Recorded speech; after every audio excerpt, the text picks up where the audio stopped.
Assalamualaikum warahmatullahi wabarakatuh. Perkenalkan, nama saya Muhammad Ikrimah, NIM E 2019-1152, kelas Perbankan Syariah, Fakultas Ekonomi dan Bisnis Islam. Saya di sini akan menanggapi video dari Bapak Abdul Nafis tentang ekonomi tertutup dengan kebijakan pemerintah. Ekonomi tertutup dengan kebijakan pemerintah disebut dengan ekonomi tiga sektor. Ekonomi tiga sektor adalah perekonomian yang meliputi kegiatan dalam sektor perusahaan, rumah tangga, dan pemerintah. Adanya campur tangan pemerintah menimbulkan dua perubahan penting.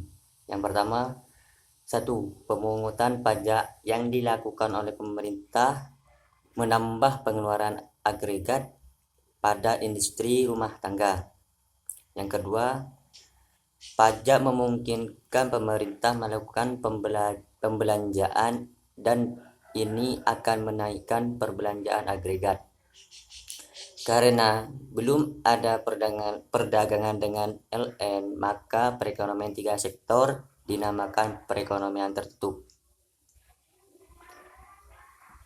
Selanjutnya, aliran pendapatan dan syarat keseimbangan. Aliran pendapatan dan syarat keseimbangan dibagi menjadi beberapa, yaitu jenis-jenis aliran pendapatan, yaitu dibagi menjadi tiga. Yang pertama, pembayaran pajak oleh RT dan perusahaan kepada pemerintah. Yang kedua, pengeluaran pemerintah. Dan yang ketiga, aliran pendapatan dari sektor pemerintah ke sektor rumah tangga. Selanjutnya, aliran pendapatan dan pengeluaran. Ada tiga jenis baru aliran dalam sirkulasi pendapatan. Yang pertama, pembayaran pajak oleh RT dan perusahaan kepada pemerintah atau pendapatan bagi pemerintah. Pengeluaran pemerintah ke perusahaan dalam kurung pembelian, pembayaran, dan pembelian barang dan jasa atau pengeluaran bagi pemerintah. Yang ketiga, pendapatan dari sektor pemerintah ke sektor RT dalam kurung pembayaran atas konsumsi faktor produksi yang dimiliki RT oleh pemerintah atau yang disebut dengan pengeluaran bagi pemerintah. Syarat yang selanjutnya yaitu syarat keseimbangan. Pengeluaran agregat meliputi tiga jenis pembelanjaan. Yang pertama, konsumsi rumah tangga, investasi perusahaan, dan yang ketiga yaitu pengeluaran pemerintah membeli barang dan jasa. Selanjutnya, syarat keseimbangan pendapatan rumah tangga digunakan untuk tiga tujuan.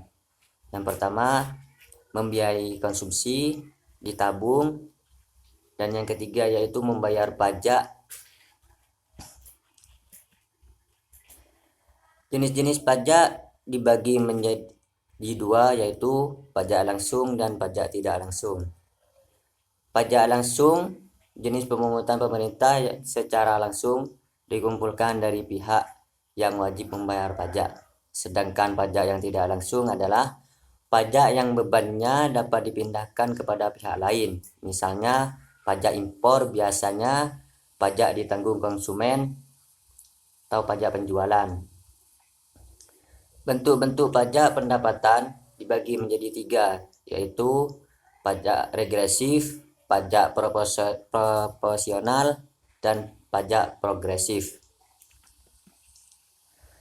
Pajak regresif adalah sistem pajak yang persentase pemungutan pajak menurun apabila pendapatan yang dikenakan pajak menjadi bertambah tinggi.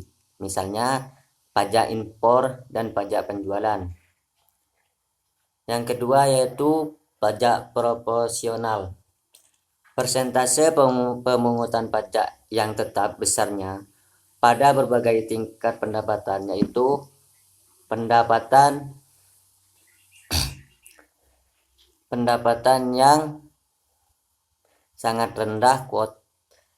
rendah kepada yang sangat tinggi. Dan yang ketiga yaitu pajak progresif.